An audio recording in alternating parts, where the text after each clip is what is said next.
What's up, guys? It's Parallax Abstraction, and welcome to PXA Peeks at 3030 Deathwar Redux. Oh yes, this is an interesting one. It's another early access title that I got a code for a while back, actually. I've been meaning to cover this game for quite some time. Because it's kind of right up my alley. It's an open world sort of space privateer game. Not really I guess there is piracy in it, but yeah, it's a space adventure type thing. And this is a really interesting title. So it's in early access right now, but it's actually mostly feature complete. They're going to be adding some additional content based on user feedback and balancing some stuff. But the core of the game is pretty much intact. And well, there's a reason for that. This is actually the third iteration of this game, if you can believe it. So this game, 3030 Deathwar, originally came out in 2007. Yeah, I said 2007, I know. You can take a look at it and you may think that's not the case. We'll get to that some more later anyway. And it was a game made by two people named Matt Griffiths and Mick Newsom. And they were dealing with a gentleman named Max Dome. I think Dome or Dome, I'm not sure which. Who actually did a lot of mods for it. And in 2014, they did an update to this game that they put on itch.io. And now they've done a Redux version of that game, which has basically got more content in it. Extended adventure, additional characters, tutorial, a bunch of other little improvements. And well, it's a space adventure. It's not unlike the games sort of like, you know, Wing Commander Privateer, even Elite to a certain degree, things like that. There is a story to it. It's sort of Firefly-esque. If you don't know what I mean by Firefly, Firefly was a very short-lived sci-fi series in the early 2000s that was about this kind of subject. And it was kind of goofy. It didn't really take itself seriously, and it was really about... yeah, it had a serious side, but it was a sort of adventure about, you know, space rogues and interesting stuff that they did. And that's basically what this is. So there's a main story to it. I've only gotten a little bit of the ways into that. It's pretty goofy. The writing is kind of whatever, but you know, it's tongue-in-cheek. It doesn't really take itself seriously, and that's okay. But it's an open world game. There's 30 star systems, and you can do all kinds of stuff in it. You can mainline the story, you can trade, you can do missions, you can go hunt pirates, you can go scavenge derelicts, you can do all kinds of neat stuff. So this is the sort of the core of what you do is in these two screens here. So when you land at a station, you have a job console and you have a trade console. So in the trade console, as you can see here, you can buy a bunch of stuff that you can run to and from stations based on supply and demand. You can sell all the stuff you have. You refuel your ship. By the way, you do have to maintain fuel on your ship. Also, look at this old computer that they used to render this terminal. This is so neat. You can buy a whole bunch of other ships which have all kinds of different capabilities and statistics and things that they're good at. Some are better at hauling cargo, some are better at blowing things up, some are better at transporting people. You can do all kinds of things here, and to a degree, you know, as long as you got the money, you can sort of chart your own destiny. And there's all kinds of upgrades you can buy. As you see, I bought quite a few of them here. Some of these are very mundane, but some of them are bigger, like a fuel scoop, pilot imager, yeah, local field dampener, who's docking, like, and there's information on all these. Some of these are very basic things, like there's one thing in here that will remind you if your fuel is low when you leave a station, little things like that, and you have to pay for that. And there's also pirates that you can hunt down. These things are really tough enemies, but if you can find them, you get fat loot, as you can see. So I've saved here right before one of the story cutscenes, and I'm going to show you what that's like. And that's when I'm going to talk about the look of this game, because this game does not look state-of-the-art, but it's by design, and it's actually kind of endearing, in my opinion, the way it looks. So let's just pick a mission here. So here's the system map for the whole game. So as I said, there's 30 systems. I've only found a few so far. You can jump between systems, but it takes a lot of fuel to do that. And if you don't have a ship with a fairly big fuel tank, making the long journeys just ain't gonna happen. So I've only gone out to a few of these so far, but as you can see here, you can also zoom into the current system level, where you can see the different planets. You can't do much with planets, at least not at this point in the game. And there's various stations. Some systems have more stations. The map will also show derelicts if there's any around that you can go and dock with if you want. And in addition to that, there's missions here. Some of them are within your own system. Some of them are further away. So let's look at something here. So this guy wants to go to... This guy will pay me 8 grand to shuttle him to Waiul. So if you haven't discovered a system yet, you'll see here it gives you coordinates. So minus 46.5. Where is that? That's way over here. Yeah, I don't even know if I can make it there, so let's not do that one. I don't know what happens when you run out of fuel. I actually haven't done that. So here's an easy one. Junk cleanup. Feel lucky, feel fast. We just need to destroy 17 pieces of junk in 4 minutes. I purchased an upgrade that allows me to haggle, which basically occasionally will raise the price that they're willing to pay you. Kind of handy that. You can have multiple missions on the go as well, and you also have... you can take multiple taxi missions if you have the cargo space to haul the people, things like that. So, all right, let's get rolling here. So here's a cutscene here. So yeah, this game looks like something that came out of either the DOS era or potentially the Amiga era, even something like that. It's got this very sort of chunky, blocky sort of art style that it really looks like something you would have seen out of an old school point-and-click adventure game. This game does not look state-of-the-art, but like I said, this is intentional. They wanted it to have this sort of lo-fi look when they made it, and I honestly think it's kind of endearing. I think it looks kind of neat as someone who's into retro games. You know, if you're only into the modern stuff, this is probably going to look a little, it might turn you off, but I don't know. I like this stuff.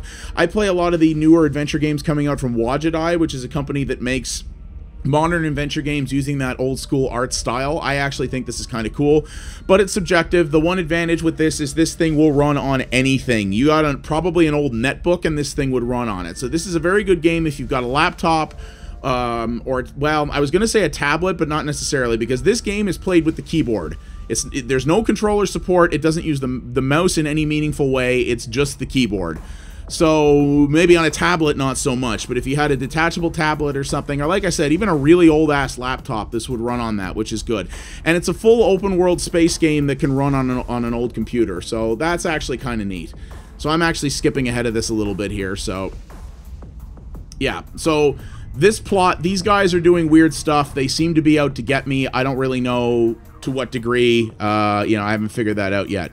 So, alright, so I have a mission to destroy junk in 4 minutes. So, you see here, I've got a ship with a gun. So you can fire the gun here that you have equipped.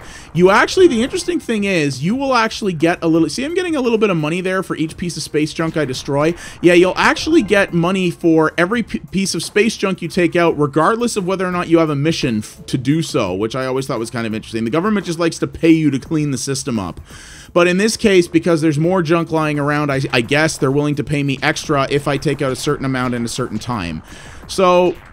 the controls in this game are relatively straightforward. It plays kind of like an old school game like Asteroid. So I just move forward and turn with the arrow keys. This is the whole control layout here, which you can get to at any time by pressing F11. So you can target some stuff, you can fire your guns, you can fire additional, you can fire missiles if you have them equipped, which is the, yeah, it's the enter key, okay. I better move here, I'm actually running out of time. So you can review your missions at any time right here. So I see destroyed 8. It's actually showing me what I've taken out. So you can bring those up at any time. You can bring up the full map where you can actually select a destination. So you can actually pick a destination that you want to fly to, which I think I'll show you guys after this. I'll show you sort of what the subspace travel is like. You can pick a destination that you want to fly to and make your way there. There is no autopilot. At least maybe there is later with an upgrade, but there isn't at this point. And you've got to make your way there. You can either bring up the full map, or if you press the C button, you can bring up an overlay of your current system, which is actually kind of handy. So it gives you sort of a quick glance of where you're going. Really easy when you're trying to get in between stations, things like that. So, destroyed 16. What did they say? Oh, 17 pieces of junk. So, there we go. Thanks a lot. Sophia, or Sophia will be better off thanks to you. So, that's the mission, and I just got a big payday because of that. Sometimes you have to turn missions in a station, other times you don't. So I will show you what's involved in flying between a system, but I tell you what, let's go show you what the docking with a derelict looks like. So, oop, a friend of mine could use someone like you. So that guy I talked to, Kata Fly in the station there, he was part of one of my main story missions. So he just added a contact, so there's somebody I can go see whenever it suits my fancy. So...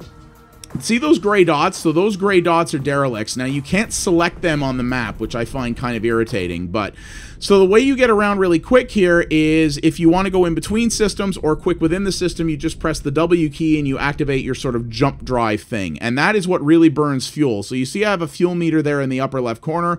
That ticks down when you're burning fuel quickly in system. It really ticks down when you're going in between systems.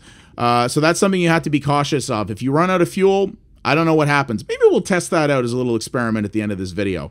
All right, so here's a derelict. So all you got to do is you fly up to it. You get this nice little 90s style pre-rendered cutscene thing. So here you go. You get into a derelict. You find stuff if you can. There's one right there. Crate found. Press enter to transfer to ship. It's full of cash. Rad. Sometimes you can find resources that you can trade, other things like that. Here's the one bummer about getting onto derelicts. As far as I understand it, there is no challenge from doing this. This is as far as I can go into any derelict. There's no combat, there's no sort of maze to get through, there's no hacking to do, there's no nothing like that. You come into a ship and you come a few feet in, you find the crate, you grab what you need and you get out. That's kind of a bummer. It's really renders it pointless. I mean, truth be told, like I said, maybe it gets, this is first impressions, right? So maybe it gets more involved later. It hasn't so far. And honestly, I don't really see the point of that. Like, if that's all there is, you might as well just have me fly up to the ship and I just grab whatever's in it. You know, I don't really see the point otherwise. It seems, it's like fly in, press enter, fly out again. Like, why even bother at that point? I don't know. It feels like something that could have been fleshed out some more. That would have been nice. So here's another one here. Let's just go in here. And then we'll fly to another system. Found 12 tons of Jeffscridium. Okay. Wow, this has 3 crates in it. Found another whack of cash. And I found 6 tons of crystal. All right, that's okay.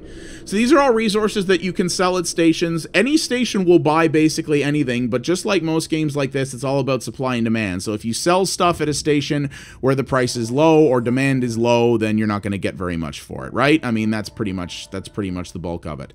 So, yeah, my cargo hold is now full, as you can see. So, all right. Let's get ourselves back down to that station. Let's sell this stuff real quick. I'll show you what this involves. And then we'll try to go fly to another system. You're sort of seeing the basics of it here. This game it's just like the old school Wing Commander or Elite games. It's kind of chart your own path. If you want to follow the story, great. If you want to spend a lot of time doing trading or bounty missions or pilfering other ships or something like that in order to upgrade your ship, hey, that's cool too. You can totally do that if you like. So, all right. So when you get near a station, you have to select it, and then you have to say... You can ask what the system is and what the docking fee is. Most stations charge a fee. I don't even know why they bother having that in here, because honestly, the fee is so low that it's inconsequential. Again, maybe in later missions that becomes more of an issue. I'm not sure. So, all right. So let's take our goods. Let's sell these off just quick. So we made some nice money there. And let's see if we can get a mission that will require us to go somewhere else.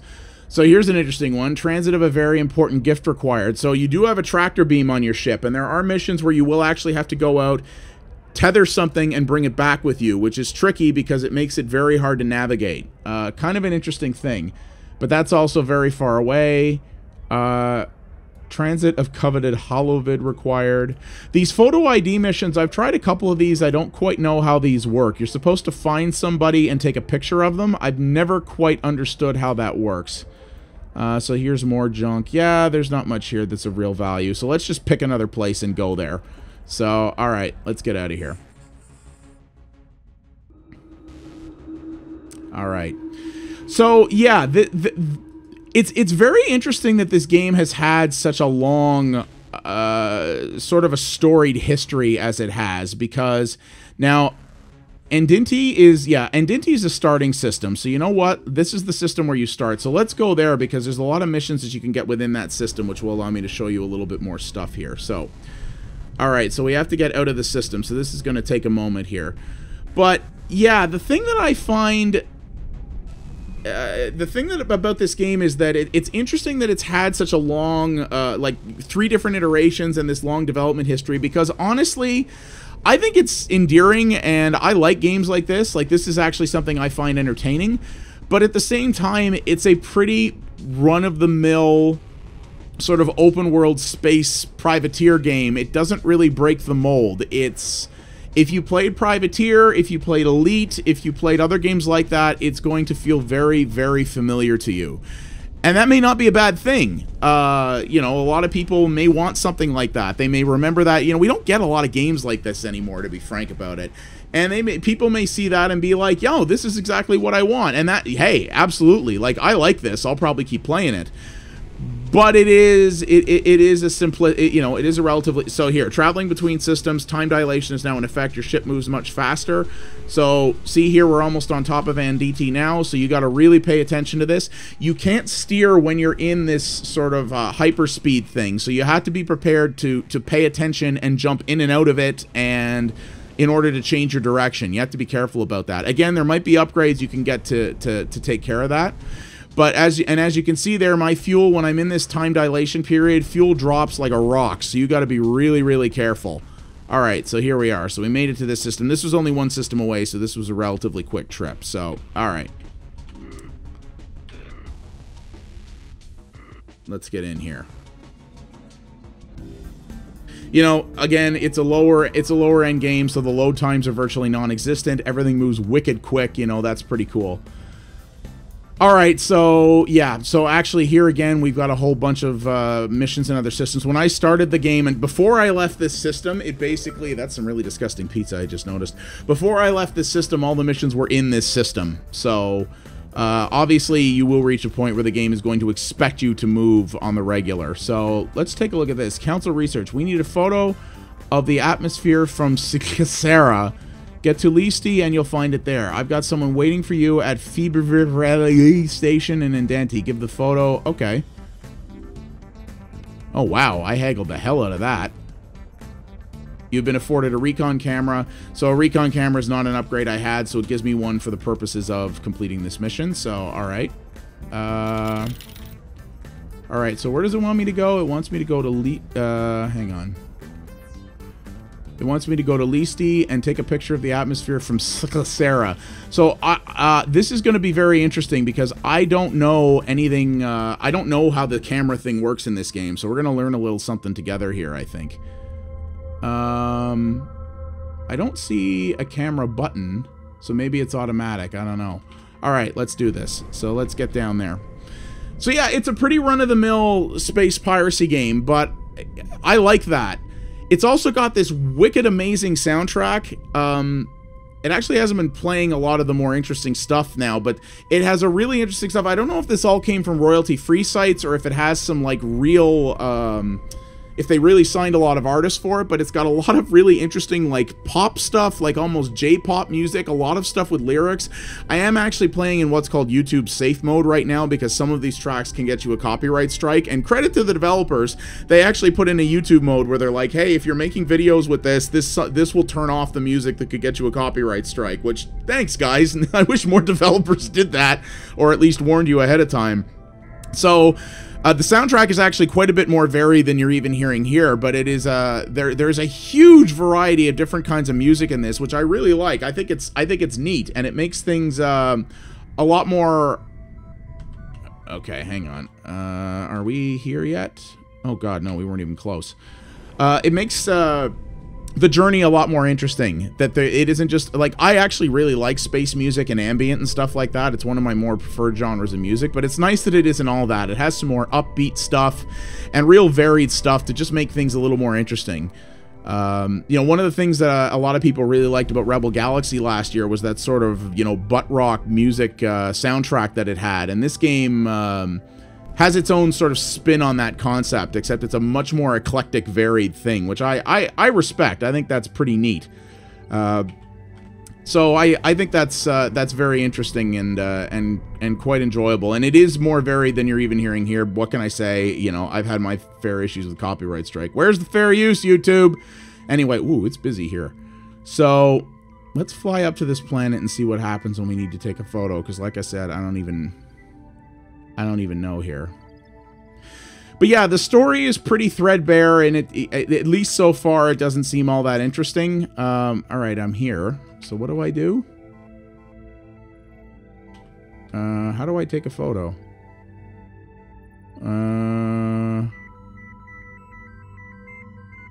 I seriously don't know. I don't know how I take the photo. Oh, wait, here it is. What's this? Photographs. Oh, take photograph. Okay. Is that it? All right. Well, let's go find this guy. He's in Adante. Where the heck is Adante? What do they want? Adante 115, 142. So you see what I'm doing here? You got to kind of do some exploration to find this thing. 115, 142. All right, it's all the way up there. So you know what? We're not going to make that. Not with the amount of fuel that we presently have. You know what? I don't know what happens when you run out of fuel, so let's just find that out. So, yeah, in a world where open world sort of space piracy games like this are few and far between, this is a nice little refreshing thing to see, and I'm kind of glad we have it. You know, I'm enjoying it. I'll have fun with it, and it's only $10 or your regional equivalent, so that you know, it's pretty inexpensive for what it is. And it's enjoyable. You've got to either appreciate or at least not be bothered by the old school kind of rough art style. I think it's kind of endearing and cool. Not everybody's going to think that way. So you've definitely got to enjoy that. If you don't, then yeah, it's probably going to turn you off. And this game doesn't have the depth of something like, oops. Oh, I'm in a nebula. The ship is taking damage from the nebula's ionization effect. Well, I'm out of fuel now, so no fuel, buy hydrogen fuel from stations. Well, yeah, but I'm not near a station, so what happens here? So I'm actually still moving. So when you're in combat here, you see you have shields and you have hull strength. So your shields, of course, will recharge over time, and when those go down, you'll start taking hull damage. Your hull damage, you have to get repaired. Repairing is not very expensive. It's actually not that bad. Well, there's the system I have to get to. So it looks like even though I'm out of fuel, I'm still moving. I actually am continuing to move on pure inertia, I guess. The problem is, of course, now that I've exited out of that, you have no fuel, so your split drive will function at reduced. Oh, it reduced speed until refueled. Oh, interesting. Okay, so when you run out of fuel, you're not crippled. You just move real slow. That's an interesting system. Not terribly realistic, but definitely an interesting approach, so that you can still get somewhere if you need to. It just might be a bit of a sluggish thing. And yeah, I haven't really shown you guys any combat. I mean, the combat is literally just, you know, you and another ship pacing around. If your ship is stronger than his and you can aim decently, you'll take him out. It's pretty basic stuff. It's not very complicated. So actually, we might make it to Deathwar. Yeah, in fact, we did. Well, this is not the system we actually were trying to go to, but let's get ourselves to a station. I've never been here before, so this is neat. So yeah, all you have to do is fly to a system to find it and discover what's there. I think you can buy maps as well, but I'm not sure about that. So yeah, the combat is pretty basic. I mean, maybe I'll go pick a fight with somebody here, and we'll see what we can do.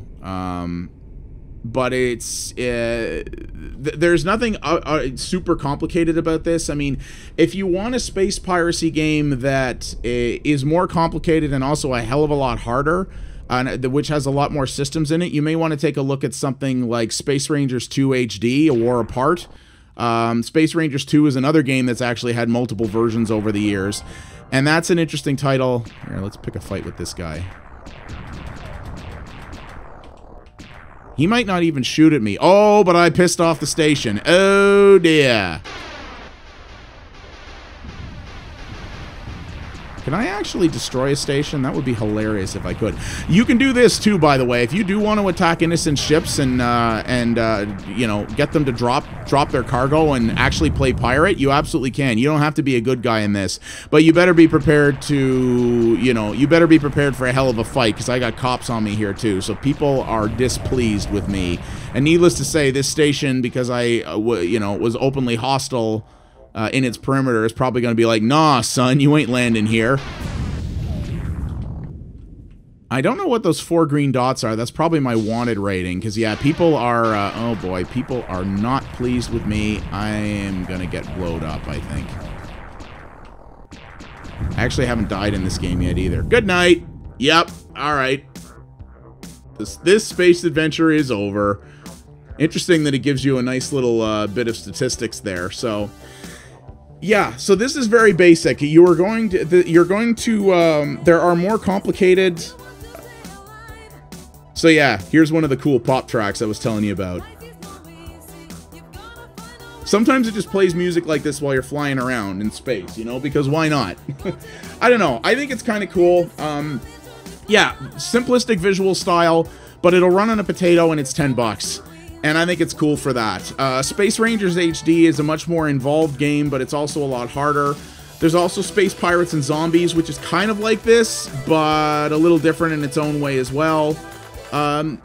But yeah, I enjoy it for what it is. And you know what? For a game made by 2 people, it's charming, and it's basic, but what it does well. And it's a game you can come and go from and sort of play over time. So I like it. And if you like open world sort of space pirate games like this, then you might enjoy it if you can get past the art style.